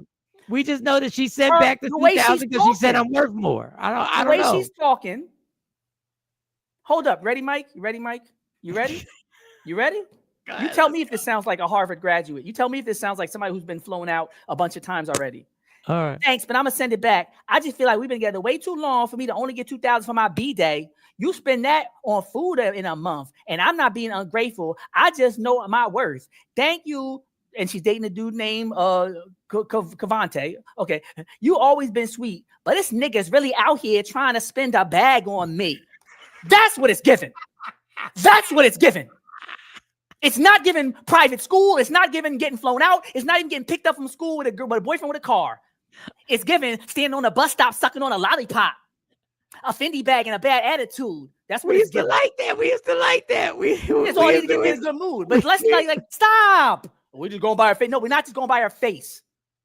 We're going by her aura, her energy. We're using our discretion, our spiritual discernment. She's giving demonic hood rat Jezebel with cheap ass jewelry, yeast infected shorts, and greasy patting your head because you can't get it done every week. You dumbass nigga. A dude driving the car looks and says no. Same way a girl in the club be like, he creepy, let's go, other side of the room. She don't need to smell your cologne. No. She don't need to see your watch to know it's fake. She gets the energy across the room in the dark with the music blasting. A girl be like, let's go, girl. He coming this way. We're the same way. I'm not going to disagree with you, but I think there's a market where she has been, there is a group of individuals who treat Delilah's. I was there, Fox Valley. I mean, I hung out. Like, I'm not acting like I that's who was there. Fox Valley. That's who was there. Her with the same shorts coming to work. Same hair clips. Look at the pose. How about Mike? Hold Mike. Go back, Mike. Look at the pose, Mike. How many good wifey joints that's all high maintenance pose like that with the Clint Eastwood and that hand on the titty with a shirt that says no slut, stop slut shaming? Really? This is what we doing? This is what we doing? Going by her face. The same way y'all read us, we read y'all.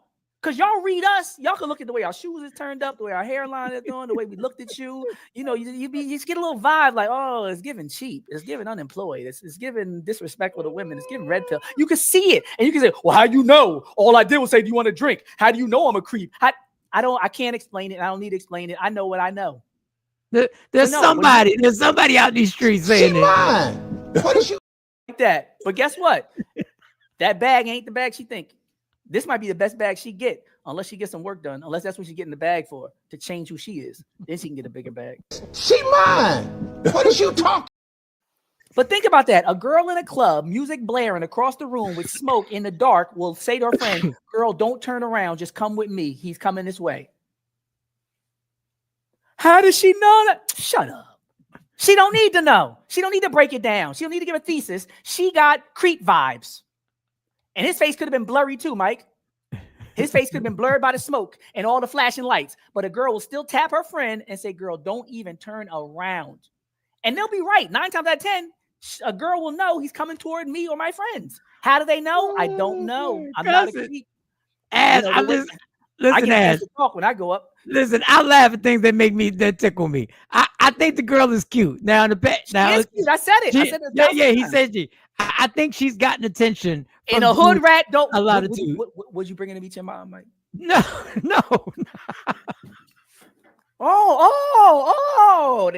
Wait, Mike. She's that kind of cute.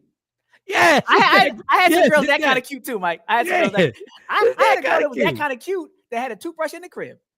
She was that kind of.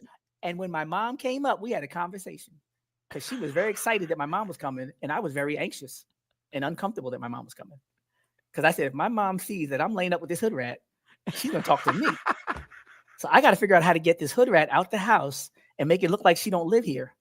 Wait a second. That's why I'm giving the energy. Envy's right, because I live this. I live it.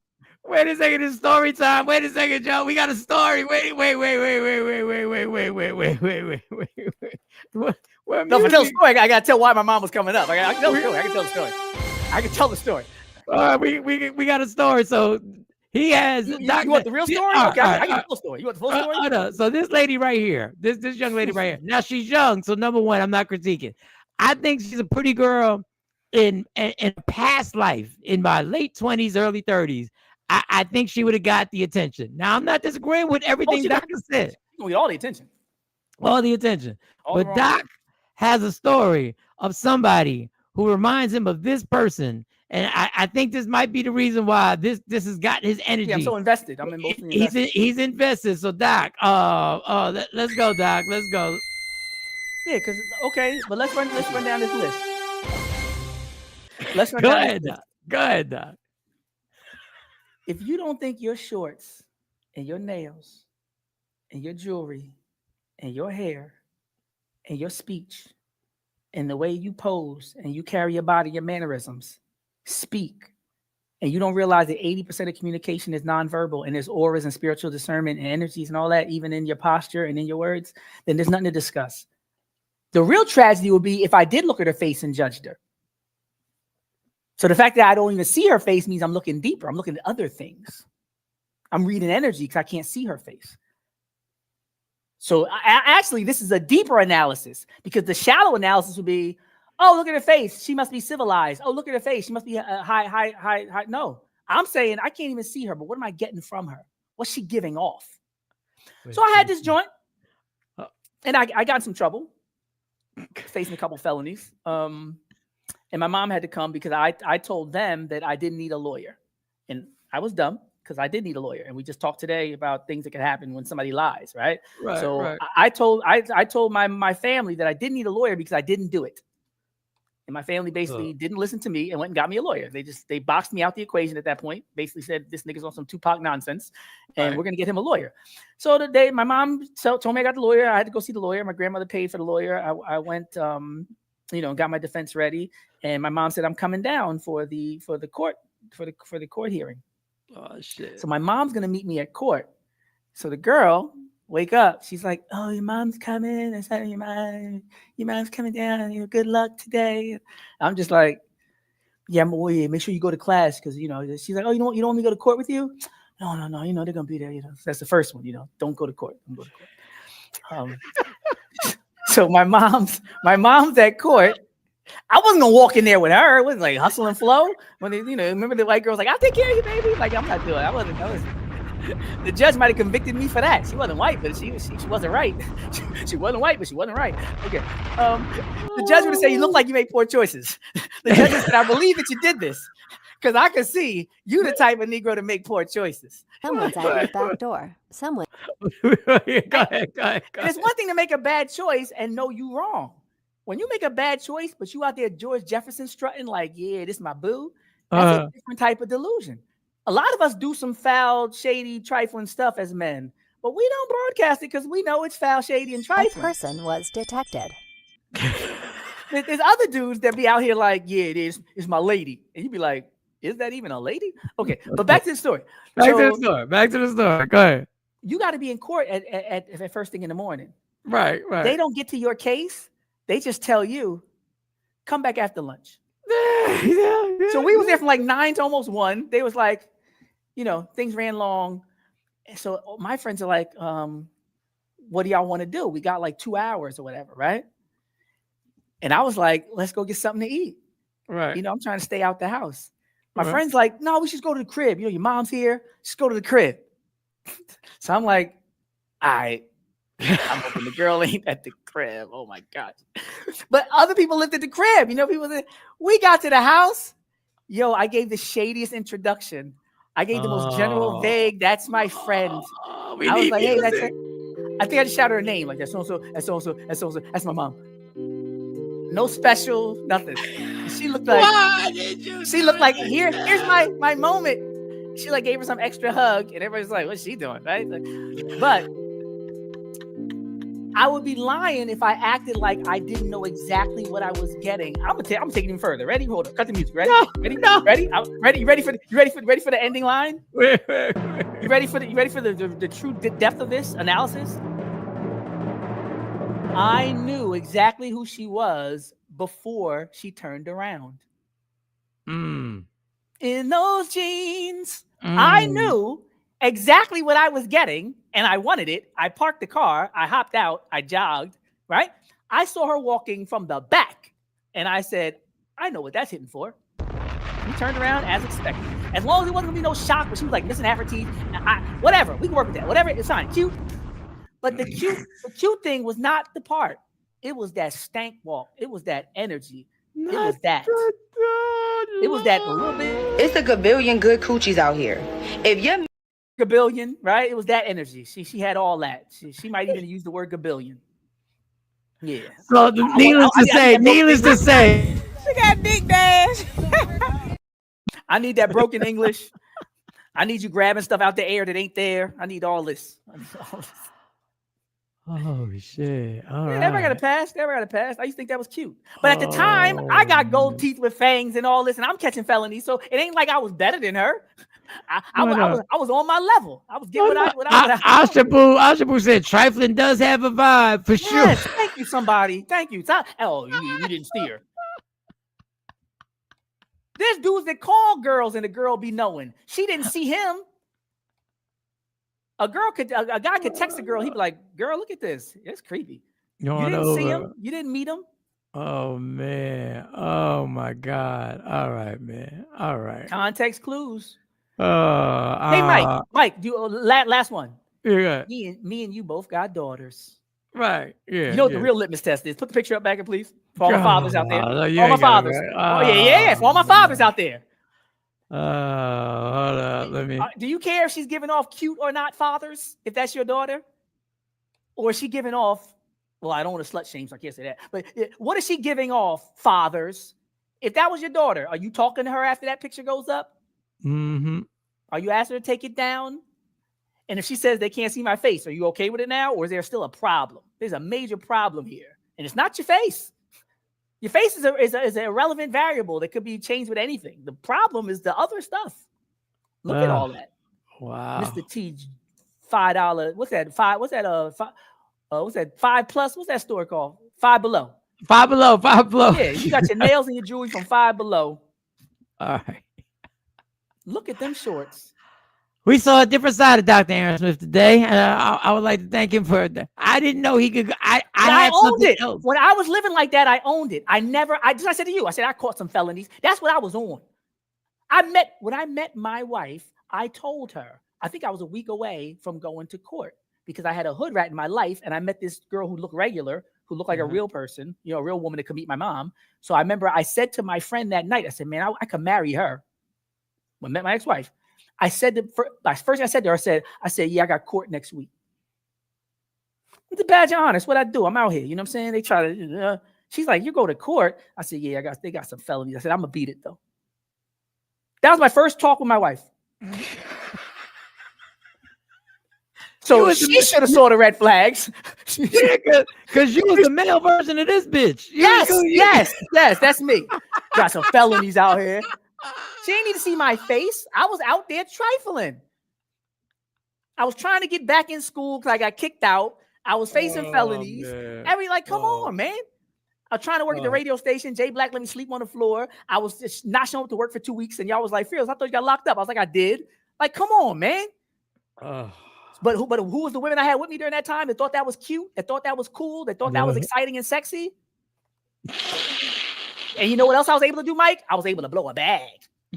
I could blow a bag on her. And that's the kind of nigga that would see that and blow a bag. The type of dude that would think that's worth a bag was me. The old Fearless with his gold teeth and his felonies would have blew a bag on her in a rental car. Dr. Smith, thank you for your testimony. Michael Sean and the Takeover Legend, where the truth hurts, but also makes you